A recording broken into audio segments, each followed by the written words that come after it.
अस्सलाम वालेकुम guys. I hope you are all good and fine.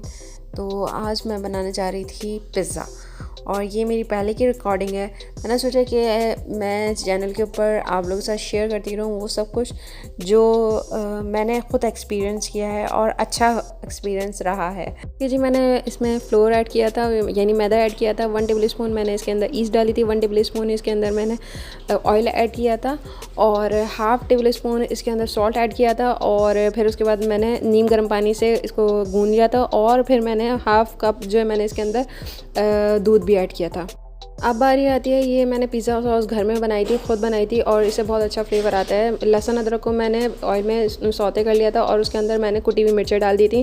जो लाल कुटी हुई मिर्चें होती हैं वो मैंने इसके अंदर डाल दी थी और फिर उसके बाद मैंने इसके अंदर प्याज डाल दी थी। प्याज को बिल्कुल मैंने रफली चॉप कर दिया था और फिर उसके अंदर टमाटोज़ ऐड कर दिए थे। टमाटोज़ डालने के बाद उसको अच्छी तरीके से थोड़ा सा पानी डाल के टमाटर गलने के लिए रख दिए थे और फिर उसके बाद मैंने इसके अंदर soya sauce half teaspoon और half teaspoon chilli sauce और 1/4 मैंने जो है टी स्पून जो है इसके अंदर मैंने जो चिकन पाउडर होता है ना वो मैंने इसके अंदर ऐड किया था और हस्ब ज़ायक़ा आप इसके अंदर सॉल्ट ऐड कर सकते हैं। तो ये इस तरह की ये सॉस बिल्कुल तैयार हो गई थी और इसके अंदर फिर मैंने लास्ट में जो ऐड किया था वो केचप ऐड किया था। केचप आप जो है जितनी भी ऐड करना चाहें, लेकिन कंसिस्टेंसी इस तरह रखिएगा कि बिल्कुल सॉस रहे। फिर मैंने 1 घंटे के लिए इसको इस तरह ईस्ट डाल के डो तैयार करके रख दिया था। सबसे पहले मैंने डो ही तैयार किया था ताकि अच्छी तरीके से राइज़ हो जाए और अच्छी तरह से फिर नीट कर सकें हम। इस मरतबा मैंने चंक्स नहीं लिए थे चिकन के, छोटे छोटे बड़े पीसेस ही लिए थे मैंने। वो इसलिए क्योंकि फिर जो बड़े पीसेस होते हैं उनके इजीली श्रेड्स वगैरह हो जाते हैं और उससे ज़्यादा अच्छा जायका आता है एज़ कम्पेयर टू छोटे वाले जो चंक्स बनते हैं बोनलेस चिकन के वो। तो ये भी बोनलेस ही थे लेकिन बड़े पीसेस थे और मैंने ये फ़र्स्ट एक्सपीरियंस किया था जो कि अच्छा रहा था काफ़ी हद तक। लेकिन जो छोटे वाले की बात होती है वो हर एक बाइट में आता है, लेकिन इसके मैंने जब श्रेड्स कर लिए थे तो पूरी एक लेयर टाइप की बन गई थी पिज़्ज़ा के ऊपर। तो वो अच्छा ज़्यादा रिच फ्लेवर आ रहा था चिकन का। तो इसके अंदर नॉर्मली जो चिकन का मसाला होता है चिकन टिक्का का वो मसाला मैंने ऐड कर दिया था। लहसुन अदरक डाला था और थोड़ा सा इसके अंदर मैंने सॉल्ट डाल दिया था। दैन उसके बाद मैंने सोया सॉस डाला था और चिली पेस्ट डाला था और चिली सॉस वगैरह डालने के बाद ये पूरी तरीके से मैंने इसको मैरिनेट करने रख दिया था 1 घंटे के लिए और फिर उसके बाद मैंने थोड़े से ऑयल में इसको फ्राई करने रख दिया था। और जब तक ये गल नहीं जाती चिकन तो मैंने जब तक इसको चलाती रही थी। धन जब थोड़ा सा स्टिकी होने लग गया था तो फिर मैंने इसको ढक कर रख दिया था। अगर इस तरह ही रख देंगे तो फिर वो पानी वगैरह रिलीज़ करेगी चिकन और फिर अच्छा नहीं रहेगा। फिर दूसरी तरफ घर वालों के लिए मोस्टली जिनको पिज़्ज़ा वगैरह पसंद नहीं है तो फिर उनके लिए हमने ये दाल भुनी हुई दाल यहाँ पर बनाई थी और भुनी हुई दाल जो है रेडी हो गई थी। फिर हमने जो है अपनी पिज़्ज़ा की प्रिपरेशन वगैरह स्टार्ट कर दी थी और अब चिकन जो है तकरीबन रेडी हो गई है और इसके अंदर जितना भी पानी था वो चिकन ने सोक कर लिया है अपने अंदर और अच्छी तरीके से भुन गई है। तो ये देख रहे होंगे आप लोग बिल्कुल अच्छी तरीके से, बहुत ही अच्छी तरीके से यहाँ पर गल गई है। बड़े बड़े जो पीस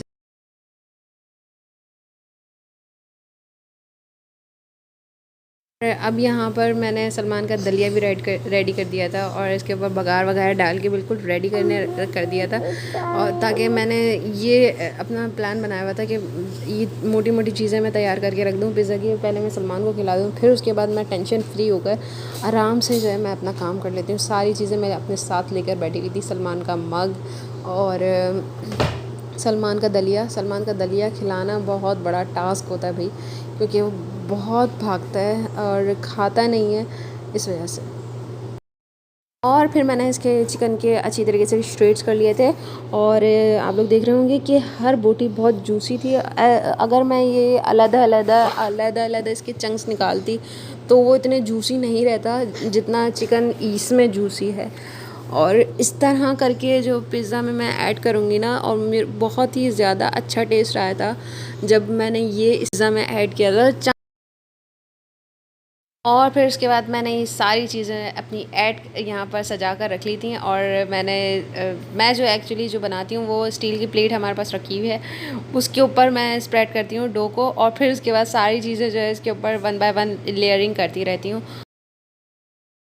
तो फ़िलहाल यहाँ पर मैं फिर दोबारा से नीट कर रही हूँ डो को, क्योंकि फिर वो जब राइज़ हो जाता है फिर दोबारा नीट करना ज़रूरी होता है।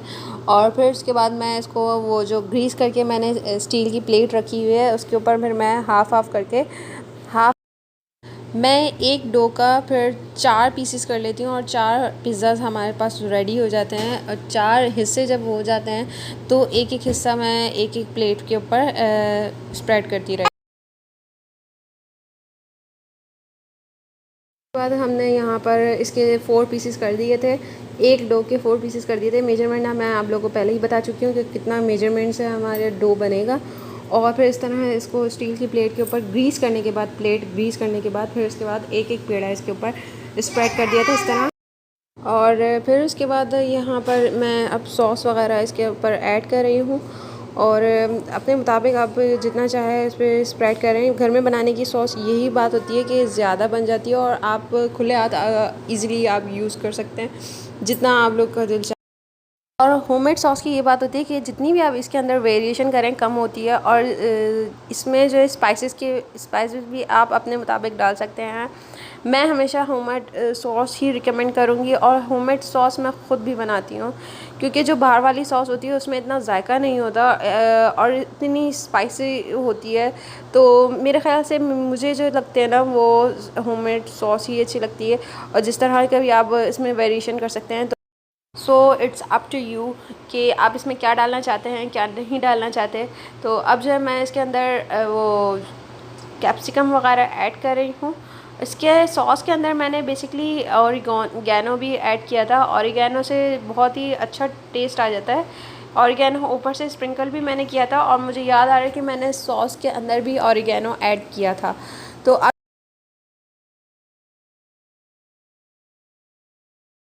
आप लोगों को मैं हाथ ही हाथ बताते चलूँ कि मैंने जो ऑलिव्स लिए थे वो ये वाले लिए थे, और ऑलिव जो है बिल्कुल ईज़िली आपके अप्रॉक्सीमेटली 1-2 हफ़्ता चल सकते हैं आसानी से। और ये ऑलिव जो है सोक हुए हुए थे, ब्लैक ऑलिव्स मैंने लिए थे। और यहाँ पर जो मशरूम जो मैंने लिए थे वो मैंने सिर्फ 5 दिन चलाए थे। 5 दिन के इसलिए चलाए थे क्योंकि ये 10 में थे, तो इसलिए मैंने जल्दी से इसको ख़त्म कर दिया था, कि मुझे डर था कि इसमें खुदा न खास्ता इसमें फफूंद वगैरह ना लग जाए।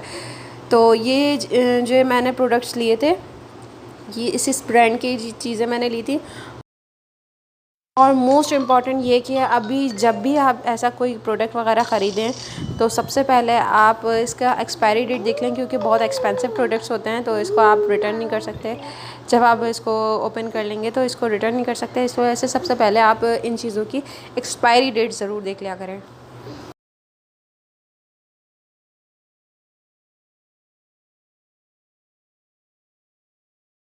और मोज़रेला चीज़ जो है हम हमेशा मैं डीन्स की लेती हूँ, और मैं बेसिकली सिर्फ़ और सिर्फ मोज़रेला चीज़ ही इसके ऊपर ऐड करती हूँ, तो वो मेरे लिए इनफ होती है। तो हर चीज़ मैंने इसके ऊपर स्प्रेड कर ली है अपनी अपनी अमाउंट से। आप जितना चाहें इसके ऊपर आप ऐड कर सकते हैं। घर में बनाने की यही बात होती है कि आप बाहर से मंगवाते हैं, ज़्यादा एक्स्ट्रा टॉपिंग वो लोग करके नहीं देते ऑब्वियसली। तो आप जब घर में बनाते हैं तो आप एक्स्ट्रा टॉपिंग कर सकते हैं, उसके ऊपर अपनी तरह की वेरिएशन इसमें ऐड कर सकते हैं। तो मुझे मेरे ख़्याल से मुझे यही अच्छा लगता है कि मैं घर में बनाऊँ। दूसरा ये कि आपको इतना कॉस्टली भी नहीं पड़ता अगर आप वहाँ से पिज़्ज़ा हट वगैरह से जब मंगाते हैं तो आपको बहुत ज़्यादा कॉस्टली पड़ जाता है। दूसरा ये कि आपको मिलता क्या है, वो बस एक पराठा वगैरह मिलता है, उतनी ज़्यादा टॉपिंग उस पे नहीं हुई होती। तो इस वजह से मेरे ख़्याल से, और आप घर में जो बनाते हैं तो वो अच्छा ख़ासा अमाउंट में आपकी क्वालिटी चीज़ बन जाती है। तो ये मेरे पास ऑरिगैनो है। अब सारी टॉपिंग मैंने कर ली है, उसके बाद बिल्कुल लास्ट में जो है मैं ऑरिगैनो इसके ऊपर स्प्रिंकल कर दूँगी।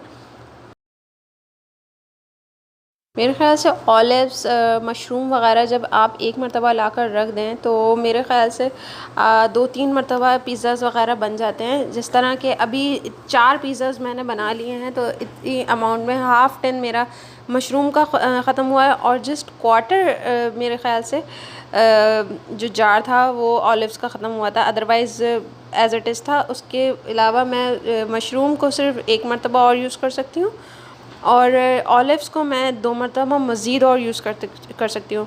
ऑलिव्स की मैं प्राइस बता दूँ, जब मैंने लिए थे वो 900 के लिए थे, और मशरूम जो मैंने लिए थे वो 500 का पूरा 10 मिला था हमें।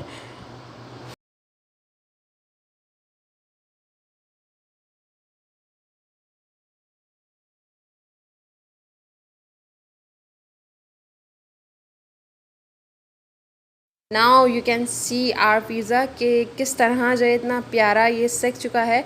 मैंने जो है 15 मिनट पहले ही अपने भगोने को प्री हीटेड कर लिया था। प्री हीटेड मतलब पहले से गर्म कर लिया था, लो फ्लेम पे नहीं, तेज़ आंच पे।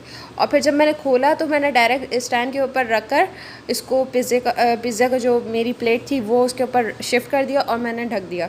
दैन उसके बाद मैंने उसको लो से मीडियम फ्लेम तक उसको मैंने पकाया है। पहले जो रखा हुआ था मैंने प्री हीटेड जो किया था मैंने वो हाई फ्लेम पे किया था। तो नीचे से भी आप लोग देख लेंगे कि अच्छी तरीके से बेक हो चुका है हमारा जो डो था पिज़्ज़े का वो। और अब मैं दूसरी प्लेटर में इसको शिफ्ट कर दूंगी।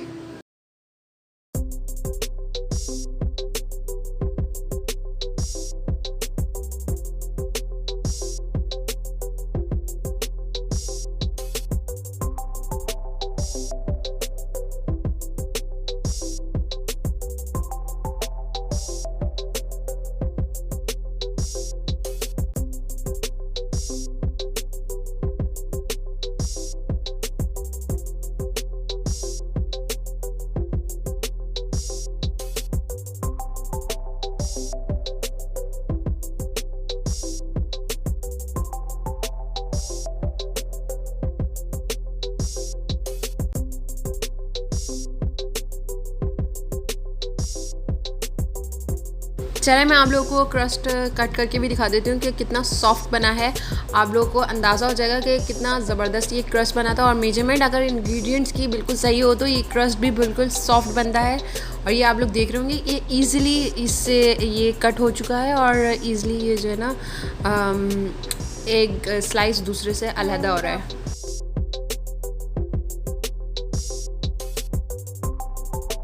If you like this recipe, so do try at your home, and let me know and comment below. If you like this video, so give me a thumbs up, and I will come into the next vlog to bring some new stuff. Till then, Allah Hafiz and stay blessed.